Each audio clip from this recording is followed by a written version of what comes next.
From the studios of YesMa Radio, the First Media Academy Radio, good morning to you out there, wherever you are around the world. If you're still in bed, somewhere abroad, I would say thank you for keeping it real with us, and thank you for being there.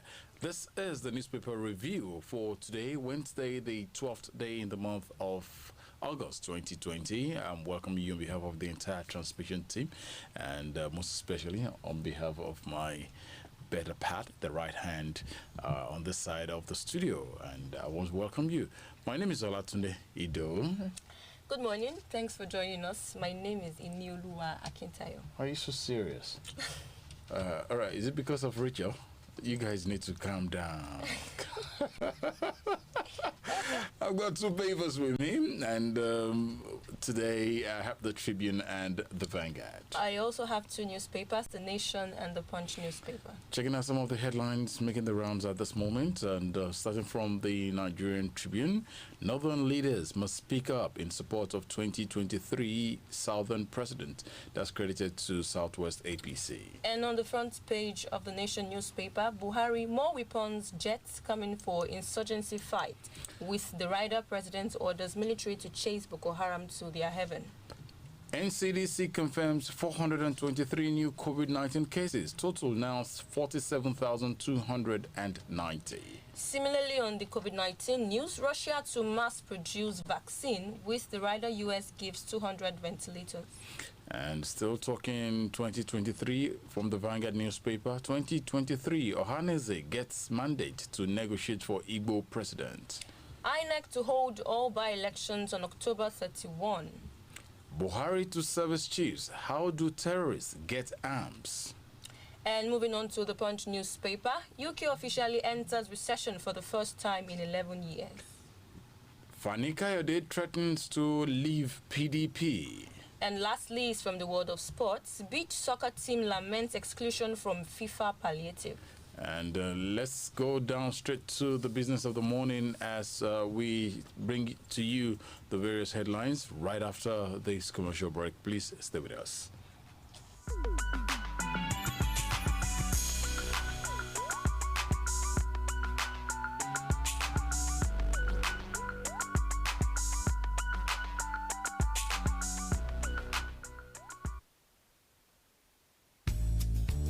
Hello there.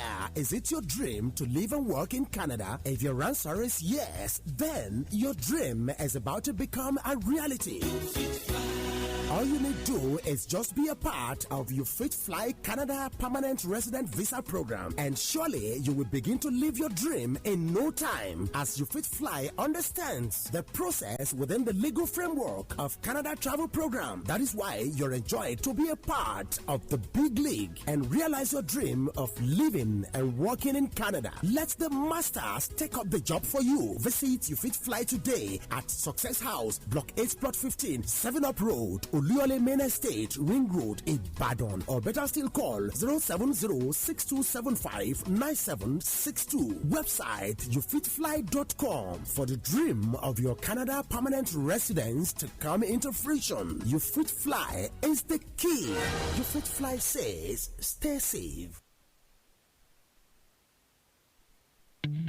Hello, media practitioners. Are you a journalist, a broadcaster, advertiser, public relations manager, public speaker, or media manager? You can always get better and become more sought after. That's why you need constant brushing up of your expertise through acquisition of more training. Remember, life itself is a continuous learning process. Yes Media Academy is here to provide you with training in media practice from completely new perspectives. The world today is absolutely media driven, and you need to keep abreast of the operations of the new media. At Yes Media Academy, we have communication and media scholars, media practitioners of long-standing experience, and media entrepreneurs as our trainers and resource persons. You will enjoy every moment with them and be better equipped for the job. Application form is now available at 10,000 naira only. For more inquiries, call 0902-930-4704 and 080-355-29883, or contact Yes Media Academy on www.yselimited.com. Email yesmediaacademy1@gmail.com. You can come straight to Yemi Sonde Media House, Felele Express Bus Stop, Felele, Ibadan.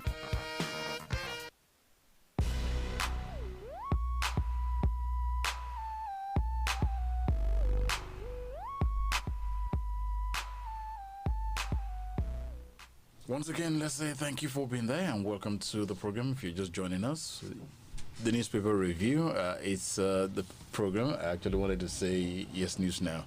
All right. Two papers, as I said, with me, and Ini has got two as well. Let's just check out the main headlines at this point in time. Ini? All right, I'll be reading from the Nation newspaper, and my first story has the headline, Buhari, more weapons, jets coming for insurgency fight. To raise the bar in the fight against insurgency, more weapons and fighter aircraft are being imported, President Muhammadu Buhari told governors on Tuesday. According to him, the military hardware are being imported from the United States, China, and Jordan. But the president called on Nigerians to be patient before the new equipment could be deployed because of the need to train the pilots who will fly the fighter jets. Air Marshal Sadiq Abubakar gave a hint last week in Kainji, Niger State, when he said 12 Super Tucano jets were coming from the United States to join the fleet of the Air Force. President Buhari met with the Security Committee of the Nigeria Governors Forum NGF at the Villa Council Chambers. With him were the Vice President Yemi Sonde and heads of security and intelligence agencies. 6 members of the NGF, one per geopolitical zone, joined the meeting via Zoom. They are Babajide Sanwo-Olu, Lagos, Kayode Fayemi, Ekiti, Yahaya Bello, Kogi, Babagana Zulum, Borno, David Umahi, and Doye Diri, Bayelsa. The president expressed concern that despite the closure of borders with neighboring countries, bandits and terrorists continue to have access to small weapons.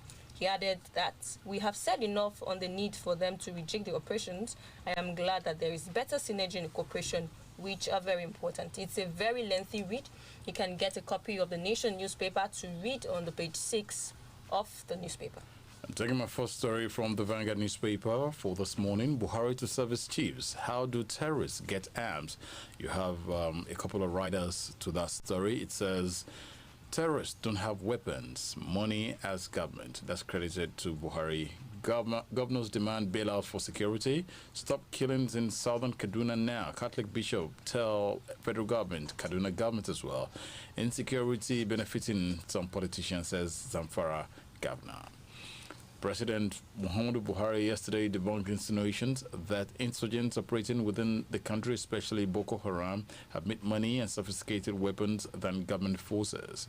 President Buhari also queried security chiefs on how terrorists in the northeast get arms. GF urged him to consider a security bailout for the state in view of the enormity of resources. The Court of Nigeria, CBCN, yesterday asked the federal and Kaduna state government to stop the current spate of killing. Speaking at the virtual meeting with members of NGF Security Committee and heads of security agencies at the Council Chambers, Presidential Villa Abuja, President Buhari called for improved intelligence sharing among different security agencies. You can check the full detail out. It's on the pages of the Vanguard. Service chiefs, how do terrorists get arms?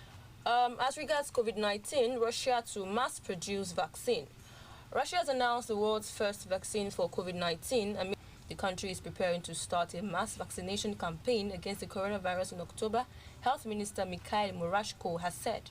The minister, who did not give details about the vaccine to be used, said doctors and teachers would be the first to be vaccinated. Russia reported 95 new deaths, pushing its national tally to 14,058. It was also reported that there were 5,462 new cases of the novel coronavirus over the past 24 hours, pushing the country's tally to 845,443.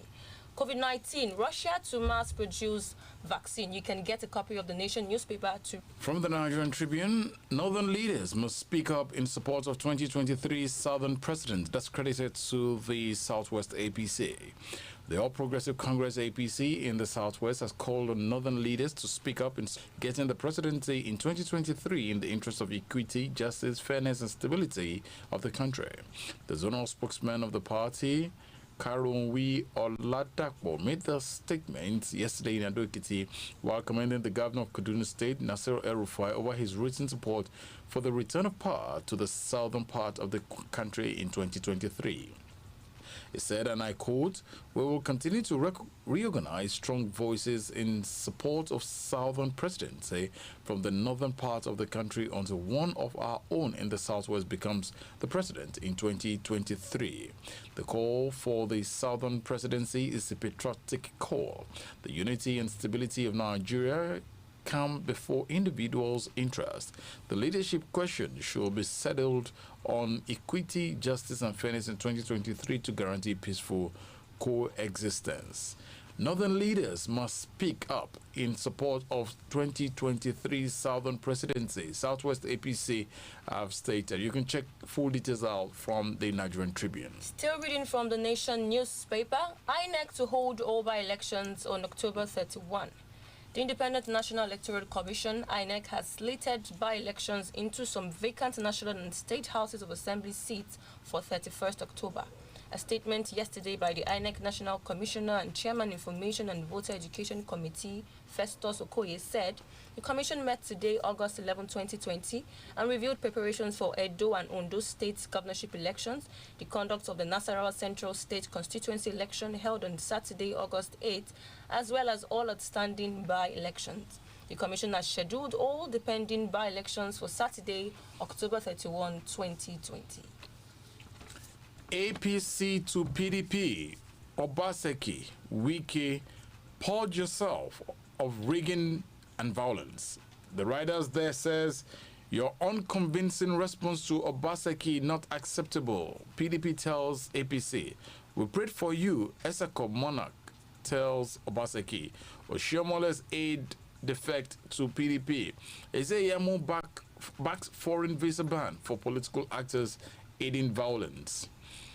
The All Progressive Congress APC yesterday charged the People's Democratic Party PDP as well as Governors Godwin Obaseki of Edo and Nyesom Wike of Rivers to purge themselves of their age-long undemocratic habits of election rigging, vote buying, and violence.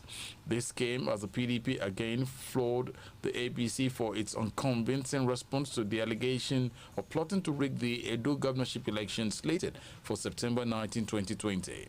In another development, the Erema and Wine Kingdom in Esako East local government area of Edo North, His Royal Majesty Mufutaru Ora Ohare has assured Obaseki that whatever he desires from members of the Anwan community will be doubled for him in the governorship election.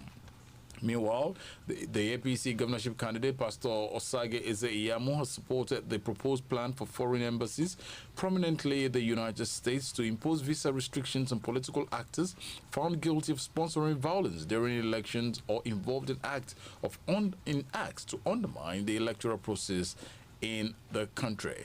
It's a very long story. You can please check out the Vanguard newspaper for the full details with the headline, APC to PDP, Obaseki, Wike, purge yourselves of rigging and violence. Enters recession for the first time in 11 years.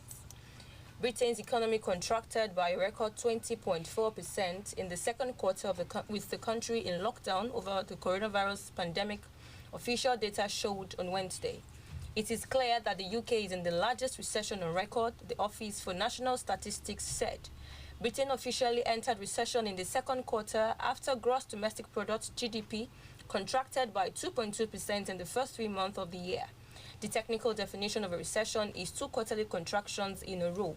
The ONS said that the contraction for the first 6 months of 2020 was slightly below the 22.7% seen in Spain, but was more than double the 10.6% fall in the United States. The Bank of England BOE is meanwhile pumping out hundreds of billions of pounds in cash stimulus and has slashed its main interest rate to a record low 0.1%. The BOE expects the unemployment rate to shoot higher to around 7.5% by the end of the year from 3.9% currently. The central bank forecast also that the UK economy will have contracted by 9.5% for the whole of 2020. It estimates that UK gross domestic product will rebound in 2021 by 9%. UK officially enters recession for the first time in 11 years. You can pick a copy of the Punch newspaper to read the full details of the story. All right, you're still listening and watching the newspaper review coming to you live from the studios of Yesma Radio. From the Vanguard newspaper, Kashamu Fayose Fumes says he will send Obasanjo to jail if he becomes president. Miffed by the comments made by former President Olusegun Obasanjo over the death of Buruji Kashamu, Senator who represented Ogun East in the 8th National Assembly, ex-governor of Ekiti State, Peter Ayodele Fayose, vowed to send Obasanjo to jail if he becomes president of Nigeria. Obasanjo had in his condolence message said Senator Buruji Kashamu in his lifetime used the maneuver of law and politics to escape from facing justice on an alleged criminal offense in Nigeria and outside Nigeria. But no legal, political, cultural, social, or even medical maneuver could stop the cold hand of death when the creator of all force decides that the time is up. Reacting to that, Fayose condemned his statement along with Ahmed Tinubu and other Nigerians, noting that the living should be kind to the dead since death is inevitable for all mortals. Nigerians are watching for your end too, Fayose told Obasanjo. In his repost, Obasanjo responded by saying that people can mourn him the way they like when he dies. He noted that he was not gloating over Kashamu's death, saying that his death is a lesson for Nigerians. His words, and I quote, "When I was growing up in our community, when anyone known with bad character died, we usually only mourn him and bury him. No eulogy, no praise singing." There is an English saying that urges us never to talk ill of the dead, but in this case, we're drawing lessons from the life and history of the dead. I am not gloating over his death. It is sad for anyone to die, and we must mourn him. Kashamu Fayose Film says he will send Obasanjo to jail if he becomes president. The Vanguard newspaper has the full details. My last story here is from the world of sports with the headline, Beach Soccer Team Laments Exclusion from FIFA Palliative. Members of the Super Sand Eagles, the beach soccer national team, have lamented the team's exclusion from the list of beneficiaries of the COVID-19 relief fund. The Nigeria Football Federation on Tuesday released a list of how it shared $2 million across national teams, the men and women's leagues, coaches association, supporters, and sports writers, amongst others. According to a statement from the communications department of the NFF, the total sum is made up of $1 million from FIFA support for restarting the football season, $500,000 the world body sport for women's football, $300,000 CAF support for its members, and $200,000 the NFF support to the NFF's list. Women's football will get $500,000, while men's football will receive $1.5 million, but there is no allocation for the Super Sand Eagles. Beach soccer team laments exclusion from FIFA palliative. And lastly, for me as well, on the foreign scene, taken from the Vanguard newspaper, Putin says one of his daughters got vaccinated with Russia's COVID-19 vaccine. President Vladimir Putin says on Tuesday that Russia is the world's first country to register a coronavirus vaccine, and one of his daughters has been inoculated. According to comments carried by second shot, she had a slight fever again, and then everything was fine. She is feeling well and has a high antibody count, Putin said. Putin says one of his daughters got vaccinated with Russia's COVID-19 vaccine. The Vanguard newspaper, virtually every other paper has got this. And I'm nominating Inyolua